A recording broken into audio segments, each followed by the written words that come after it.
اور یہ مکہ مکرمہ میں ترتیب کے اعتبار سے مکے میں نازل ہونے والی پہلی صورت ہے، سورہ انعام۔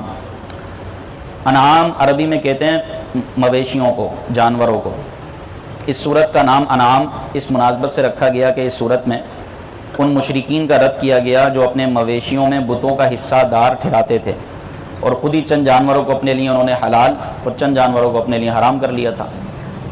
تو چونکہ جانوروں کو، مویشیوں کو عربی میں انعام کہتے ہیں، اس لیے صورت میں چونکہ ان کا ذکر ہے تو اس صورت کا نام بھی انعام رکھا گیا۔ اس کی فضیلت بہت پیاری ہے۔ حضرت انس بن مالک رضی اللہ تعالیٰ عنہ بیان کرتے ہیں، رسول کریم صلی اللہ علیہ وسلم نے ارشاد فرمایا، سورہ انعام نازل ہوئی اور اس کے ساتھ بلند آواز سے تسبیح کرتی ہوئی فرشتوں کی ایک جماعت تھی، جس سے زمین و آسمان کے کنارے بھر گئے۔ زمین ان فرشتوں کی وجہ سے ہلنے لگی، اور رسول اللہ صلی اللہ علیہ وسلم نے 3 مرتبہ سبحان ربی العظیم کہا۔ تو پوری فرشتوں کی جماعت اس سورہ پاک کو لے کر حاضر ہوئی، اور نبی پاک صلی اللہ علیہ وسلم پر اس سورت کا نزول ہوا۔ اس سورت کا پروٹوکول تھا کہ اتنے فرشتے آئے کہ زمین کے کنارے بھر گئے، زمین و آسمان کے کنارے بھر گئے، اور زمین فرشتوں کی وجہ سے ہلنے لگی۔ اللہ اکبر۔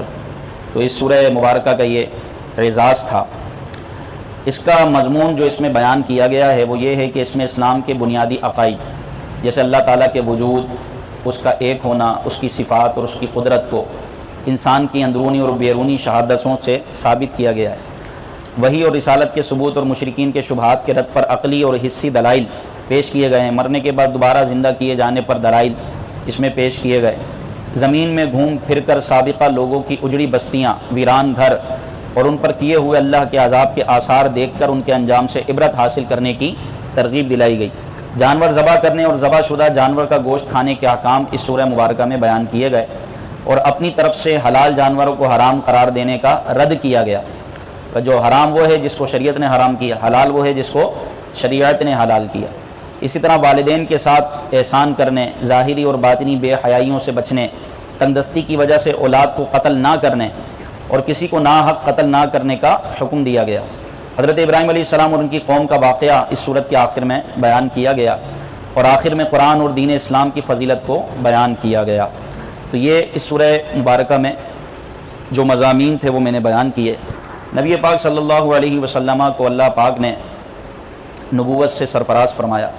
حضور علیہ السلام اس وقت سے نبی تھے جب آدم علیہ السلام مٹی اور پانی کے درمیان تھے، یعنی ابھی حضرت آدم علیہ السلام کا پتلا بھی تیار نہیں ہوا تھا، آپ اس وقت سے نبی تھے۔ بلکہ حدیث پاک حدیث رسول ہے، فرمایا کنت نبی و آدم بین الماء والطین، میں اس وقت بھی نبی تھا جب آدم مٹی اور پانی کے درمیان تھے، لیکن نبوت کا اظہار 40 سال کی عمر میں ہوا، اعلان نبوت 40 سال کی عمر میں ہوا۔ اب جب نبی پاک صلی اللہ علیہ وسلم نے اعلان نبوت فرمایا، کس عمر میں فرمایا؟ 40 سال۔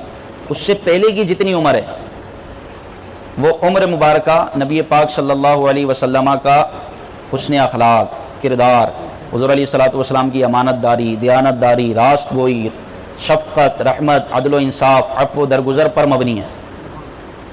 وہ پوری زندگی نبوت سے پہلے والی۔ تو نبی پاک صلی اللہ علیہ وسلم کا اخلاق، حسن اخلاق، کردار، عفو و درگزر، یہ سب اہل مکہ دیکھتے تھے، اور حضور کو کیا کہتے تھے؟ صادق و امین۔ لیکن جب نبی پاک صلی اللہ علیہ وسلم نے اعلان نبوت فرمایا، اعلان نبوت سے پہلے مکہ والے حضور علیہ السلام کو یوں سمجھیں اپنی جان سمجھتے تھے، اپنی جان سے زیادہ عزیز سمجھتے تھے، ہر بات سرکار کی مانا کرتے تھے، ہر فیصلہ مانا کرتے تھے۔ اس کی ایک مثال کہ ایک بہت بڑی لڑائی ہوتے ہوتے رہ گئی، ایک بہت بڑی جنگ قبیلوں میں چھڑ جاتی، لیکن نبی پاک صلی اللہ علیہ وسلم کی تدبیر سے اور آپ کی دور اندیشی سے وہ جنگ ٹل گئی، ورنہ آپ کو پتہ ہے اہل عرب میں قبیلوں میں 100 سال تک لڑائیاں جاری رہتی تھیں۔ تو ہوا یوں کہ جب کعبۃ اللہ شریف کی تعمیر ہوئی حضور علیہ والسلام کے زمانے میں، اور اس کو وسیع کیا گیا، تو اب حجر اسود کو نصب کرنے کی باری آئی۔ یہ سیرت کی تقریباً کتابوں میں لکھا ہوا ہے۔ تو سب سرداروں نے کہا کہ ہم نصب کریں گے، ہم حجر اسود کو اٹھا کر لگائیں گے۔ جنتی پتھر ہے حجر اسود، اعزاز کی بات ہے کہ یہ کعبۃ اللہ کے کونے پہ نصب کیا گیا، جس کو چومنے کے لیے ہر عاشق تڑپتا ہے، ترستا ہے۔ چوما ہے جس کو میرے مصطفیٰ نے، اے حجر اسود تیرا مقدر۔ سبحان اللہ۔ حضرت عمر فرمایا کرتے تھے تو ایک پتھر ہے، تجھے میں چوم کے کیا کروں گا، لیکن میں چومتا اس لیے ہوں کہ تجھے میرے مصطفیٰ نے چوما ہے۔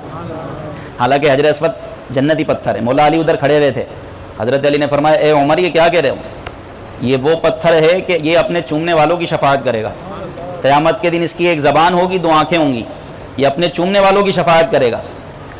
تو حجر اسود کی شان ہے، اس کو میرے آقا نے بار بار چوما ہے۔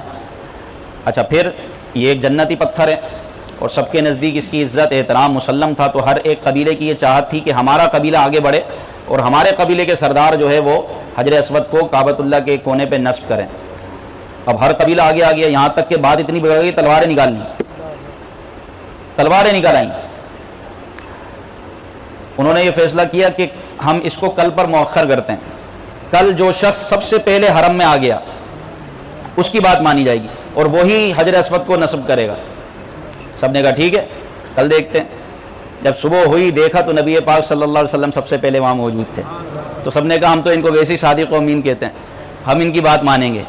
میرے آقا صلی اللہ علیہ وسلم نے فرمایا کہ ایک بڑی چادر لاؤ، اس پتھر کو اس چادر میں ڈالا گیا اور کہا کہ اب ہر قبیلے کا سردار آگے بڑھے اور چادر کو پکڑ لے اور یہ کعبۃ اللہ شریف تک لے کر پتھر کو جایا جائے۔ اب سارے قبیلوں کے سردار نے چادر لی اور حجر اسود کو اس طرح سب سرداروں نے بڑھ کے آگے جو کیا اور کعبۃ اللہ شریف کے قریب لے گئے۔ اب جب کعبۃ اللہ شریف کے قریب آ گئے تو پھر خود نبی پاک صلی اللہ علیہ وسلم نے اپنے مبارک ہاتھوں سے اس پتھر کو نصب فرمایا۔ لیکن یہی مکہ والے کہ جو نبی پاک صلی اللہ علیہ وسلم کو صادق و امین کہتے تھے، اپنی جان سے زیادہ عزیز سمجھتے تھے، لیکن حضور نے جب اعلان نبوت فرمایا تو یہ حضور کے جان کے دشمن بن گئے۔ اب ان کے دل میں ایسی نفرت پیدا ہو گئی کہ معاذ اللہ ہر کافر کی یہ تمنا ہوتی تھی کہ ہم اپنے ہاتھوں سے معاذ اللہ نبی پاک صلی اللہ علیہ وسلم کو شہید کریں، اور پھر ظلم و ستم ڈھائے گئے اور نہ جانے کیا کیا اذیتیں دی گئیں، وہ سب کتابوں میں موجود ہے اور آپ سنتے رہتے ہیں۔ لیکن نبی پاک صلی اللہ علیہ وسلم کبھی بہت زیادہ غمگین ہوتے تو اللہ تبارک و تعالی نبی پاک صلی اللہ علیہ وسلم کی تسکین خاطر، قلب اقدس کی، قلب مبارک کی، دل مبارک کے غم کو دور کرنے کے لیے آیتوں کا نزول فرماتا ہے۔ اے محبوب نہ گھبرائیں، آپ سے پہلے رسولوں پر بھی ظلم ہوئے، ان کو بھی ستایا گیا، اے محبوب آپ نہ گھبرائیں، تسلی دی جاتی۔ نبی پاک صلی اللہ علیہ وسلم کا قلب اطہر چین میں آ جاتا، کیونکہ غیر تو چلو غیر اپنے ہی ستاتے تھے، یعنی ابو لہب جو سرکار کا سگا چچا تھا، حضور علیہ الصلوۃ والسلام جہاں سے گزرتے معاذ اللہ یہ گالیاں بکتا، نبی پاک صلی اللہ علیہ وسلم کو برا بھلا کہتا، حضور کی بدگوئی کرتا اور سرکار کا مذاق اڑایا جاتا تھا، کوئی کاہن کہتا، کوئی جادوگر کہتا، کوئی ساحر کہتا، کوئی کیا کہتا۔ لیکن میرے آقا صلی اللہ علیہ وسلم سب کو دعائیں دیتے، اور کبھی بھی پتھر کھانا تو سنت ہے، پتھر اٹھا کے مارنا سنت نہیں ہے، یہ علماء سے سنا ہوگا آپ نے۔ ایسا حسن اخلاق تھا ہمارے آقا صلی اللہ علیہ وسلم کا، لیکن یہ پتھر دل لوگ، سنگ دل لوگ نبی پاک صلی اللہ علیہ وسلم پر ظلم و ستم کرتے۔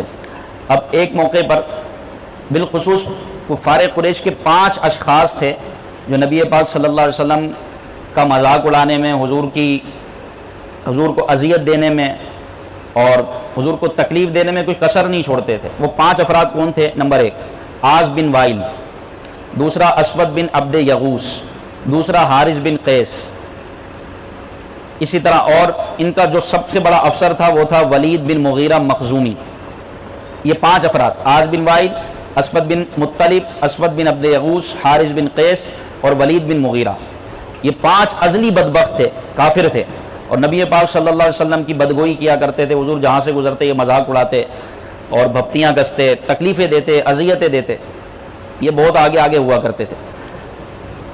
آیت مبارکہ سورہ انعام کی 10ویں آیت مبارکہ، اس میں ان لوگوں کا ذکر ہے اور ان کا انجام کیا ہوا، اس بات کو مفسرین نے ذکر فرمایا۔ وَلَقَدِ اسْتُهْزِئَ بِرُسُلٍ مِّن قَبْلِكَ فَحَاقَ بِالَّذِينَ سَخِرُوا مِنْهُمْ مَا كَانُوا بِهِ يَسْتَهْزِئُونَ، اور اے حبیب بے شک تم سے پہلے رسولوں کے ساتھ بھی مذاق کیا گیا، وہ جو ان میں سے رسولوں کا مذاق اڑاتے تھے ان پر ان کا مذاق ہی اتر آیا۔ نبی کریم صلی اللہ علیہ وسلم، کفار نبی کریم صلی اللہ علیہ وسلم کا مذاق اڑاتے جس سے حضور اقدس رنجیدہ ہوتے، اس پر سرکار دو عالم صلی اللہ علیہ وسلم سے فرمایا گیا کہ آپ سے پہلے رسولوں کا بھی مذاق اڑایا گیا، جو مذاق اڑاتے تھے ان کا نہایت بھیانک انجام ہوا، اور وہ مبتلا عذاب ہوئے۔ اس میں نبی کریم صلی اللہ علیہ وسلم کی تسلی و تسکین خاطر ہے کہ آپ صلی اللہ علیہ وسلم رنجیدہ و ملول نہ ہوں۔ اے محبوب، کفار کا پہلے انبیاء کے ساتھ بھی یہی دستور رہا ہے اور اس کا وبال ان کفار کو اٹھانا پڑا۔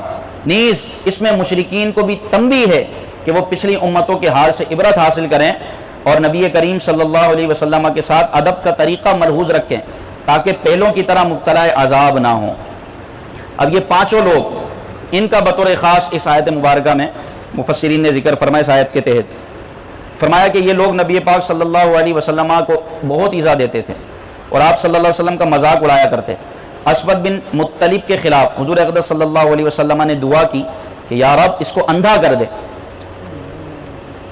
ایک روز تاجدار رسالت صلی اللہ علیہ وسلم مسجد حرام شریف میں تشریف فرما تھے کہ یہ پانچوں آئے اور انہوں نے حسب دستور طعن اور مذاق کے کلمات کہے۔ نبی پاک صلی اللہ علیہ وسلم کا معاذ اللہ مذاق اڑایا اور طواف میں مشغول ہو گئے، کیونکہ پہلے کافر بھی طواف کیا کرتے تھے۔ اسی حال میں جبریل امین نبی پاک صلی اللہ علیہ وسلم کی خدمت میں پہنچے اور انہوں نے ولید بن مغیرہ کی پنڈلی کی طرف، آس کے قدموں کی طرف، اسود بن مطلب کی آنکھوں کی طرف اور اسود بن عبد یغوث کے پیٹ کی طرف اور حارث بن قیس کی سر کی طرف اشارہ کیا اور کہا کہ میں ان کا شر دفع کروں گا۔ چنانچہ تھوڑے عرصے میں یہ ہلاک ہو گئے۔ ولید بن مغیرہ تیر فروش کی دکان کے پاس سے گزرا تو اس کے تہبند میں ایک تیر کی نوک چبھ گئی، لیکن اس نے تکبر کی وجہ سے اس کو نکالنے کے لیے سر نیچے نہ کیا۔ اس سے اس کی پنڈلی میں زخم آیا اور اسی میں تڑپ تڑپ کر مر گیا۔ عاص بن وائل کے پاؤں میں کانٹا لگا اور نظر نہ آیا، اس سے پاؤں ورم کر گیا اور یہ شخص بھی مر گیا۔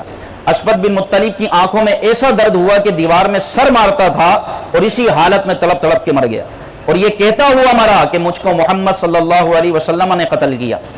اور اسود بن عبد یغوث کو ایک بیماری استسقاء لگ گئی، قلبی کی روایت میں کہ اس کو لو لگی اور اس کا منہ اس قدر کالا ہو گیا کہ گھر والوں نے اس کو پہچاننے سے انکار کر دیا اور اس کو گھر سے نکال دیا۔ اسی حال میں یہ کہتا ہوا مر گیا کہ مجھ کو محمد کے رب نے قتل کیا۔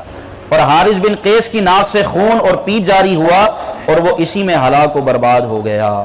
یہ گستاخوں کا عبرتناک انجام ہوا۔ اچھا، ابو لہب جس کے بارے میں پوری سورہ لہب نازل ہوئی ہے، یہ بھی بہت قسم پرسی کے عالم میں مرا۔ جتنے بھی نبی پاک صلی اللہ علیہ وسلم کے گستاخ تھے، اللہ پاک نے ان کو عبرت کا نشانہ بنایا اور وہ طرح طرح کے عذابوں میں، بیماریوں میں ہلاک و برباد ہوئے۔ کئی کفار جنگوں میں مارے گئے، ابو جہل، عتبہ، شیبہ، یہ بڑے بڑے سردار غزوہ بدر میں مرے اور ان کو ہلاک و برباد کر دیا گیا۔ نبی پاک صلی اللہ علیہ وسلم نے ان کی لاشوں سے خطاب کیا، مسلم شریف کی حدیث ہے۔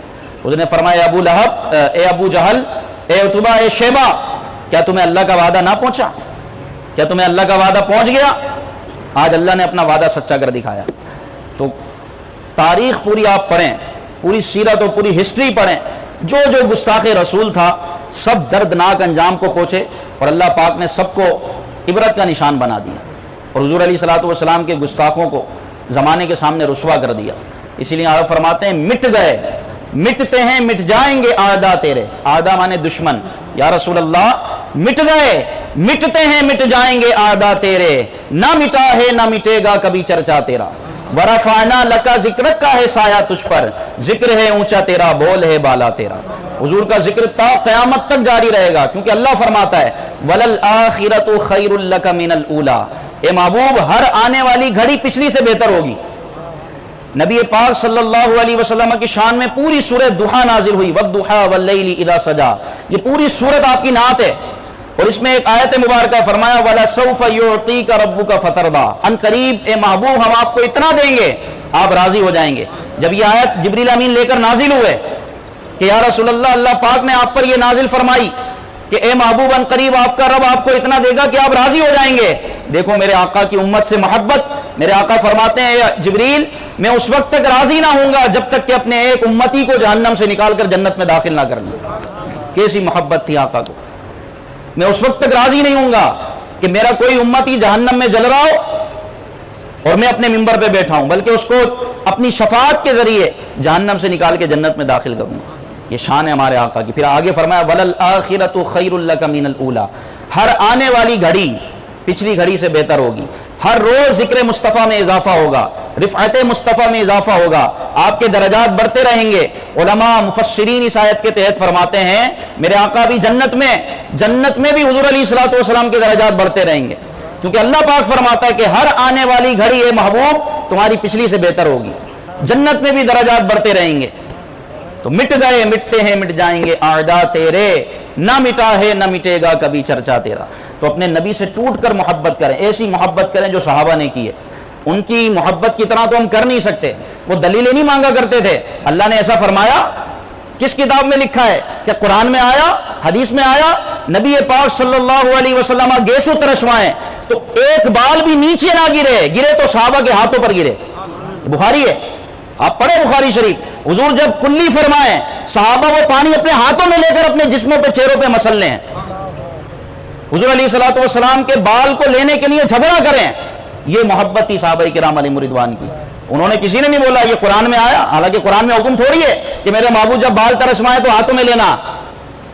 عشق میں دلیلیں نہیں مانگی جاتی، محبت میں دلیل تھوڑی مانگی جاتی۔ جو محبت شریعت کو مطلوب ہے اور وہ محبت ہے جو صحابہ نے حضور سے کی، جو صحابہ نے اس بارے میں آتا ہے، کتابوں میں لکھا ہے کہ نبی پاک صلی اللہ علیہ وسلم سعی فرما رہے تھے، صفا مروہ کے درمیان آپ سعی فرما رہے تھے، تو ایک آپ کی داڑھی کا بال نیچے گرا۔ ابو ایوب انصاری تھے یا حضرت عثمان غنی تھے، دونوں میں سے کوئی ایک صحابی تھے۔ وہ اتنی تیزی کے ساتھ آگے بڑھے کہ نبی پاک صلی اللہ علیہ وسلم کا وہ بال اپنے ہاتھوں میں لے لیا۔ یعنی آپ یہ اندازہ لگائیں کہ صحابہ حضور کو کتنی توجہ سے دیکھا کرتے تھے۔ داڑھی کا ایک بال کیا نظر آئے گا یار، لیکن وہ آپ نے دیکھ لیا، اور اس کے گرنے سے پہلے، زمین پر آنے سے پہلے آپ پہنچ گئے اور اپنا ہاتھ نیچے رکھ لیا اور وہ بال آپ کے ہاتھوں میں آ گیا۔ اتنی محبت تھی صحابہ کو حضور سے۔ حضور علیہ الصلوۃ والسلام، عروہ بن مسعود جو ابھی ایمان نہیں لائے تھے، یہ کفار کی طرف سے جاسوس تھے، اور جاسوس تو آپ کو پتا ہے جب جاسوسی کرتا ہے تو ہر ایک بات کو بالکل غور سے دیکھتا ہے، بہت قریب سے واچ کرتا ہے کیا ہو رہا ہے لشکر میں۔ یہ جاسوس تھے کفار کے، قریش نے ان کو بھیجا کہ جاؤ دیکھ کر آؤ مسلمان کیا کر رہے ہیں۔ تو وہ جب انہوں نے آ کر دیکھا اور ہر ایک چیز کو غور سے دیکھا، ہر ایک چیز کو غور سے دیکھا، انہوں نے کچھ گفتگو بھی کی۔ صدیق اکبر رضی اللہ تعالیٰ عنہ نے ان کو خاموش کرانے کی کوشش کی، تفصیل ہے۔ جب وہ واپس آئے اور کہا کہ تم کس سے لڑنے جا رہے ہو؟ میں کیسر و کسرا کے دربار میں گیا ہوں، بڑے بڑے بادشاہوں کے دربار میں گیا ہوں، لیکن میں نے ان کے درباریوں میں اتنا ادب نہیں دیکھا اپنے بادشاہوں کا جتنا اصحاب محمد صلی اللہ علیہ وسلم کی تعظیم و توقیر کرتے ہیں۔ وضو کا پانی لینے کے لیے صحابہ دوڑتے تھے اور یوں لگتا تھا جیسے لڑائی ہو جائے گی، اور جس کو پانی نہیں ملتا تھا تو جس کے پاس تھوڑا سا پانی ہوتا تھا اس سے ہاتھ تر کر کے اپنے چہرے پہ مل لیا کرتے تھے۔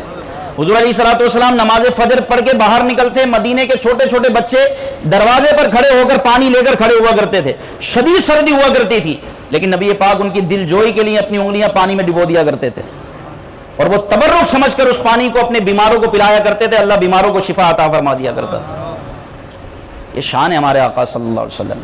تو یہ مٹ گئے سارے کفار، سارے منافقین، آج ذکر ہے تو حضور کا، اور قیامت تک رہے گا، اور جو ان کے ذکر میں خلل ڈالے گا وہ بھی برباد ہو جائے گا۔ ہاں، جو ان کے ذکر میں خلل ڈالے گا وہ بھی تباہ و برباد ہو جائے گا۔ سب سے بڑھ کر حضور سے محبت کرنی ہے۔ الا لا ایمان لمن لا محبت الا، اگر دل میں نبی کی محبت نہیں، نمازیں بیکار ہیں، صدقات بیکار، سب منہ پر مار دیا جائے گا۔ یہ دیکھا جائے گا کہ نبی کی محبت کتنی ہے۔ آپ بولیں گے کہاں سے بات؟ یہ قرآن میں ہے، وَمِنَ النَّاسِ مَن يَقُولُ آمَنَّا بِاللَّهِ وَبِالْيَوْمِ الْآخِرِ، لوگوں میں سے کچھ وہ بھی ہیں جو کہتے ہیں ہم اللہ پر ایمان لائے، آخرت کے دن پر ایمان لائے۔ قرآن کا فتویٰ ہے، قرآن کہتا ہے وَمَا هُمْ بِمُؤْمِنِينَ، وہ مسلمان نہیں ہیں۔ کیوں بھائی؟ اللہ پر بھی ایمان لاتے ہیں، آخرت پر بھی ایمان لاتے ہیں، اور کیا رہ گیا؟ کہا کہ یہ اس پر ایمان نہیں لاتے جس نے بتایا کہ اللہ ایک ہے، جس نے بتایا آخرت کا دن کیا ہے۔ تو سب سے پہلے حضور کی محبت، اصل ایمان عقیدہ یہی ہے کہ دل میں حضور کی محبت ہو۔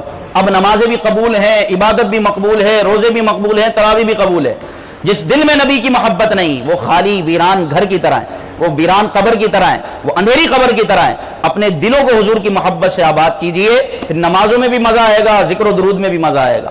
اس لیے اعلیٰ حضرت یہ سبق پڑھا رہے ہیں، اور یہ صحابہ کرام کا یوں سمجھیں کہ ان کی زندگی کا خلاصہ اعلیٰ حضرت نے ہمیں سمجھایا، کروں تیرے نام پر جاں فدا، نہ بس ایک جاں دو جہاں فدا، دو جہاں سے بھی نہیں جی بھرا، کروں کیا کروڑوں جہاں نہیں، کروں کیا کروڑوں جہاں نہیں۔ صحابہ کرام علیہم رضوان اللہ پاک ان کی محبت کے کروڑوں میں حصے سے ہمیں محبت عطا فرمائے. اور حضور علیہ الصلوۃ والسلام کی سچی محبت جس کو مل گئی اس کے وارے نہیں آ رہے. عملی محبت کی علامتیں. محبت کی پہلی علامت یہ ہوتی ہے بندہ جس سے محبت کرتا ہے اس کا ذکر بار بار کرتا ہے. بولو نعت پڑھ رہے یار, نعت پڑھ رہے. ارے بھائی نبی سے محبت ہے جبھی تو نعت پڑھ رہے ہیں, کیونکہ یہ محبت کی پہلی علامت ہے. پہلا اسٹیپ ہی ہے محبت کا کہ بندہ جس سے محبت کرتا ہے اسی کی یادوں میں گم رہتا ہے, اسی کی بات کرتا ہے, اسی کا ذکر کرتا ہے. جس سے محبت کرتا ہے اس کا ذکر بار بار آتا ہے. تو نبی کی محبت تو وہ محبت ہے جو نبی سے سچی محبت کرے, اللہ بھی اس سے محبت کرتا ہے. من یطیع الرسول فقد اطاع اللہ, جس نے رسول کی اطاعت کی اس نے اللہ کی اطاعت کی. تو اصل یہی ہے, اصل محبت ہی ہے. رسول کی محبت اللہ کی محبت تک لے جاتی ہے, ورنہ توحید کا نام لے کر رسول اللہ کی محبت کو کم کرنے والے آج بھی موجود ہیں. لیکن آپ معیار یہ ہے کہ دل میں حضور کی محبت ہے کہ نہیں. توحید کی آڑ میں کہیں محبت نبی پر حملہ تو نہیں ہو رہا. تو دل میں حضور کی محبت کو بسائیں, انشاءاللہ اللہ کی محبت بھی ملے گی. اور اللہ اور رسول کی محبت جدا تھوڑی ہے. اللہ نے جہاں بھی اپنا ذکر فرمایا اپنے رسول کا ذکر فرمایا. اطیعوا اللہ و اطیعوا الرسول, اغناہم اللہ ورسولہ, اللہ اور اس کے رسول نے ان کو غنی کر دیا. حالانکہ کافی تھا نا یہ کہہ دیا جاتا اللہ نے ان کو غنی کر دیا, رسول کا ذکر کیوں کیا آگے؟ اطیعوا اللہ و اطیعوا الرسول, اللہ کی اطاعت کرو اور رسول کی اطاعت کرو. اغناہم اللہ ورسولہ, اللہ اور اس کے رسول نے ان کو غنی کر دیا. ما آتاہم اللہ ورسولہ. صحابہ کرام حضور علیہ الصلوۃ والسلام جب صحابہ سے کچھ پوچھتے, جیسے حدیث جبریل ہے, بخاری مسلم سب حدیثوں میں یہ حدیث پاک موجود ہے, سب کتابوں میں. جبریل امین آئے انسانی شکل میں اور کچھ سوالات کیے, اور وہ انسانی شکل میں تھے اور اس مدینے کے رہنے والے بھی نہ تھے. تو پتہ چلا کہ مسافر تھے, لیکن ان کے سفید کپڑے, سیاہ بال. صحابہ کرام حضور کی مجلس میں بیٹھے ہوئے وہ حیران ہو گئے کہ یہ نہ مدینے کے ہیں, جب مدینے کے نہیں ہیں تو سفر کر آئیں, جب سفر کر آئیں تو ان پہ تو سفر کا کوئی نشان ہی نہیں ہے. مدینے سے باہر سے کوئی آئے گا, کوئی سواری پر آئے گا, کوئی اتنا جدید دور تو تھا نہیں کہ ہیلی کاپٹر پر آئے, کہ جہاز پر آئے, کہ کار میں آئے, سواری پر ہی آئے گا. نہ ان کے کپڑے پر کوئی سفر کے نشانات ہیں, نہ چہرہ ان کا پرا گندا ہے, بال بھی سیاہ, سفید کپڑے. سب حیران کہ آخر یہ ہے کون؟ اور وہ نبی پاک صلی اللہ علیہ وسلم کی بارگاہ میں دو زانوں ہو کے بیٹھ گئے. حدیث جبریل سنا رہا ہوں میں آپ. انہوں نے چند سوالات کیے. یا رسول اللہ احسان کیا ہے؟ یا رسول اللہ اخلاص کیا ہے؟ یہ سوالات کیے. حضور علیہ الصلوۃ والسلام جواب دیتے رہے. وہ اٹھ کے چلے گئے. اب سب حیران یہ کون ہے, آخر یہ کون شخصیت ہے؟ تو نبی پاک فاروق اعظم بھی موجود تھے, بڑے بڑے صحابہ کرام. تو حضور علیہ السلام نے اب صحابہ سے پوچھا یہ کون تھے, یہ جانتے ہو کون تھے؟ اب صحابہ کا جواب سنو. صحابہ نے پتہ ہے کیا کہا؟ یہ حدیث میں لکھا ہوا ہے, اللہ ورسولہ اعلم, اللہ اور اس کا رسول ہی بہتر جانتا ہے. اللہ ورسولہ اعلم, ہم نہیں جانتے یہ کون تھے. حضور نے فرمایا ھذا جبریل یعلمکم دینکم, یعلمکم دینکم, یہ جبریل تھے, یہ تمہیں تمہارا دین سکھانے آئے تھے. اب یہاں پر ایک نقطہ علماء نے بیان فرمایا کہ جب فاروق اعظم بھی موجود ہیں, بڑے بڑے صحابہ موجود ہیں, اور جبریل آ رہے ہیں انسانی شکل میں, نہ پہچان سکے. فاروق اعظم بھی نہیں پہچان سکے, انسانی شکل میں تھے نا, کوئی نہیں پہچان سکا. حضور نے بتایا جبریل تھے. یہ جبریل ہیں جو انسانی شکل میں آ جائیں تو کوئی نہ پہچان سکے. پھر میرے آقا کو تو اللہ نے 70,000 پردوں میں بھیجا ہے, ان کی حقیقت کو کوئی پہچان سکتا ہے؟ اسی لیے نبی پاک صلی اللہ علیہ وسلم نے فرمایا تھا سیدنا صدیق اکبر سے, اے ابو بکر لم تعرفنی حقیقتاً, تم میری حقیقت نہیں جان سکتے. تو بڑا مرتبہ, بڑا مقام ہے ہمارے آقا صلی اللہ علیہ وسلم کا. اللہ تبارک و تعالی ہمیں ان کی سچی محبت نصیب فرمائے. ہر مسلمان کو ہے, لیکن ایک عملی محبت ہو کہ محبت کی پہلی علامت ذکر ہو بار بار. ان کے ذکر سے مدینے کا ذکر ہو, مدینے کا ذکر ہو تو عاشق رسول مچل جائے, تڑپ جائے کہ بس میں آقا کی بارگاہ میں پہنچ جاؤں. اور جنت البقیع اس کے خیالوں میں ہے کہ میں ایک کاش نبی پاک صلی اللہ علیہ وسلم کے قدموں میں میرا وہاں مدفن بن جائے, کیونکہ جنت البقیع حضور کے بالکل قدموں پہ, یعنی یہاں سرکار کے قدم ہے, سامنے جنت البقیع ہے. بڑے خوش نصیب ہیں. فرمایا کہ جس سے ہو سکے مدینے میں مرے تو اسے چاہیے مدینے میں مرے, کیونکہ جو مدینے میں مرے گا میں اس کی شفاعت کروں گا. اس لیے فاروق اعظم کی دعا ہے. بھائی کیا سمجھتے ہیں آپ؟ فاروق اعظم دعا کرتے تھے اللہم ارزقنی شہادتاً فی سبیلک, اے اللہ مجھے اپنی راہ میں شہادت کی موت دے. موت بھی کہاں؟ وجعلنی وجعل موت فی بلد حبیبک صلی اللہ علیہ وسلم, وجعل موتی فی بلد حبیبک, اور مجھے شہادت کی موت بھی اپنے محبوب کے شہر میں عطا فرما. اللہ پاک ہمیں مدینے کی سچی محبت نصیب فرمائے. آمین بجاہ النبی الامین صلی اللہ تعالی علیہ وسلم.